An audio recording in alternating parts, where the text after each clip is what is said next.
Okay, everyone. I'm doing another video about Elliot Rodger. Well, not specifically about Elliot Rodger. It's more about the aftermath of his massacre. And, I'm just going to be addressing that. Okay.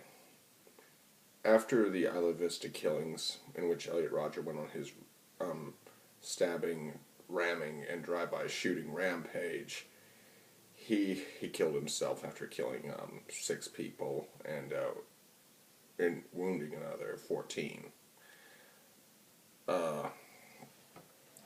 See, he did it with a wider range of weapons, including, of course, handguns, his car, and knives. When this happened, pretty much it produced a huge political shitstorm and moral panic. I mean, it started they started talking about mental health, gun control, misogyny, men's rights, and a whole bunch of just pretty much violent video games, pretty much everything you can think of, and maybe even more. But the fact of the matter is that it's like, when they say take away guns, that doesn't address the fact that half of the murders were done with a knife, and he also attempted to kill people with his car. He used a pretty big arsenal there. So his arsenal includes a few knives, 3 handguns, and 1 vehicle, a BMW coupe. What a lot of people don't often mention is that even though his kill tally was unimpressive, at least compared to Steve Paddock, Adam Lanza, what was that guy's name who did that shooting in Texas, in Sutherland, Texas or something? God, Omar Moulton of the Pulse nightclub. I mean, Charles Whitman in Austin, Texas in the 60s. The fact of the matter is that Elliot Rodger produced a huge, probably caused the biggest shitstorm ever, because he was a prolific YouTuber who went viral after he did his thing and offed himself up. He became YouTube's most hated superstar posthumously. He still became YouTube's most hated superstar, even though he was dead. As far as misogyny goes, the feminists are all over that, trying to attack the men's rights groups. Elliot Rodger never subscribed or liked anything on the internet that was labeled men's rights. He did get a little bit into PUA hate, pickup artist hate or something like that, and that site's now down. But he was also involved with incels, or involuntary celibates. It seems a little bit, but he got banned from a number of websites. He was also involved in bodybuilding, Teen Spot. He had a pretty pronounced online presence on multiple sites, and more than I mentioned. But as far as the feminists go, it's like he never mentions men's rights in his manifesto, in any of the 137 pages of his manifesto, nor does he mention it in any of his videos or comments, not once, and or in any of the emails he sent to his parents. They're up on YouTube somewhere where they're read by other people. But anyway, there is no doubt that Elliot Rodger was a misogynist. He most certainly was. But what's often pointed out is that he killed twice as many men as he did women.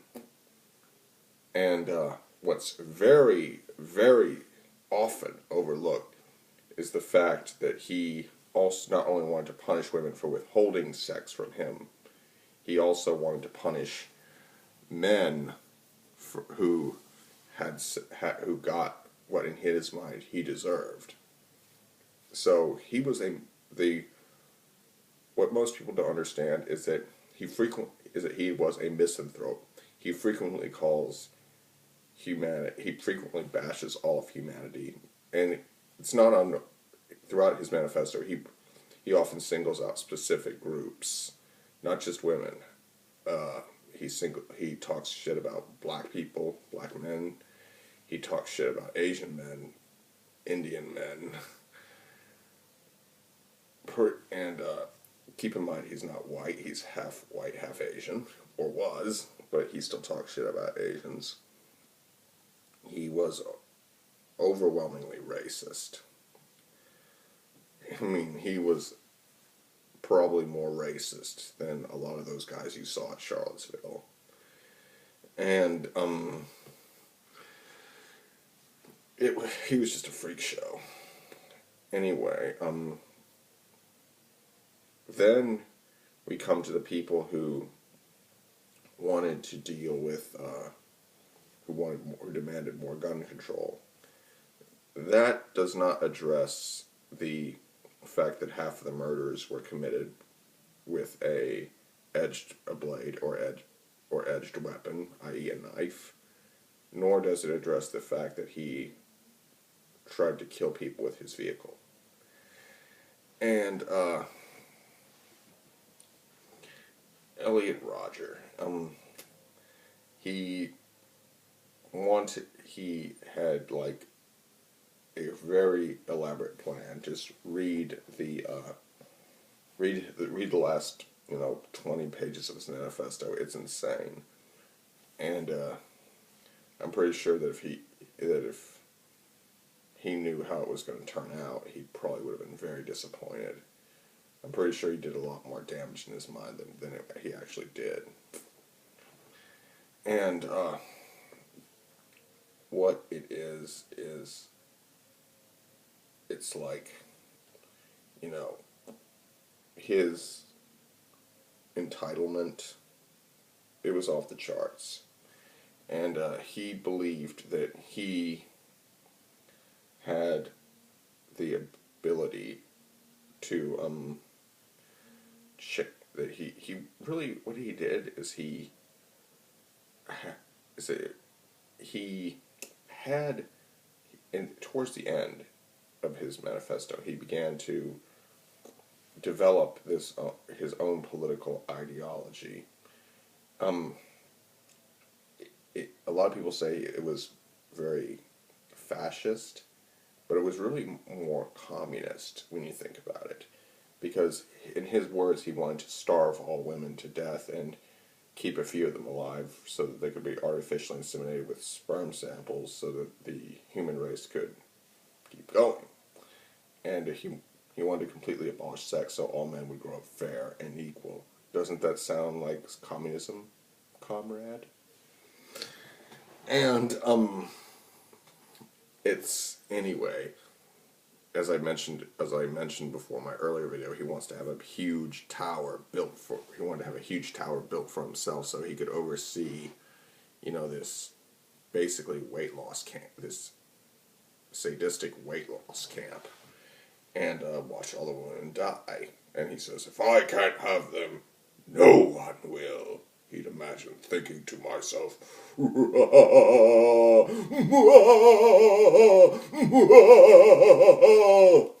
he didn't laugh like that, but he came pretty damn close. It was more like a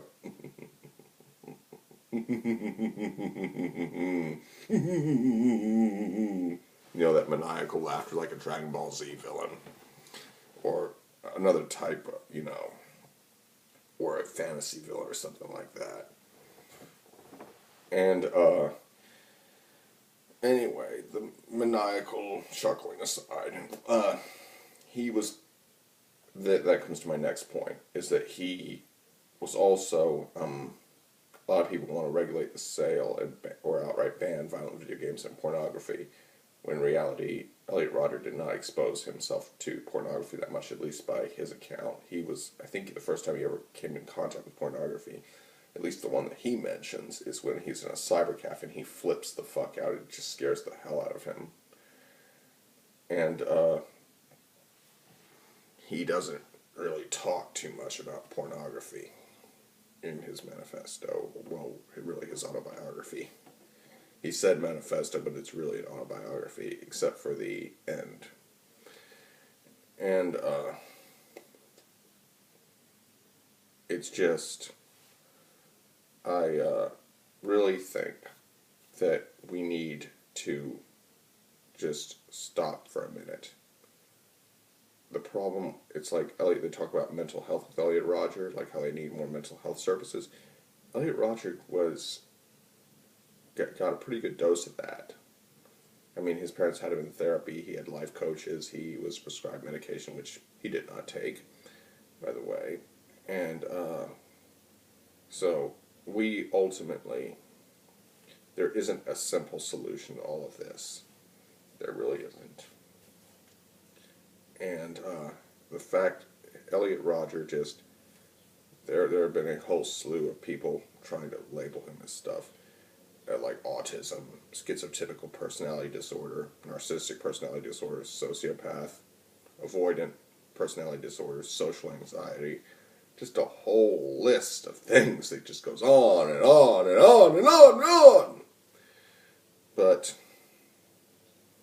the reality is that Elliot Rodger, to make it simple, he hated humanity and he wanted revenge against humanity.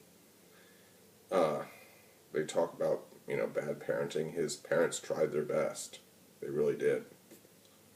Granted, they were misguided in a lot of things, and they often, they gave him a lot of free stuff when he was younger and even into adulthood. But they really didn't pay too much attention to him until he started to have some serious problems, it seems like.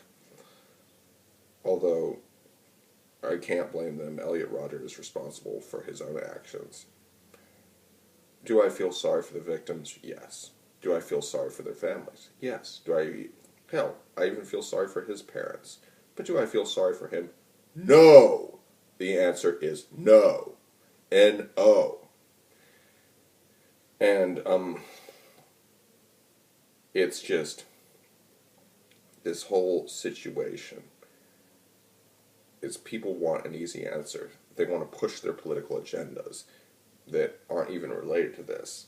Like I said, Elliot Rodger was the spree killer that probably caused the biggest political shitstorm. Because, there were so many factors going in here. There was, mental health, gun control, misogyny, feminists, and anti-pornography people. They all came in to rally and get their cause and try to push whatever agenda they wanted. And so, they did so, but in reality, these things often have nothing to do with it. And if they do, they often have very little to do with it. So anyway, that will conclude my second video about Elliot Rodger. I'll probably make more in the future. Anyway, if you like this video, like, comment, share, and subscribe. And if you can, leave a donation. It'd be really helpful. Thanks.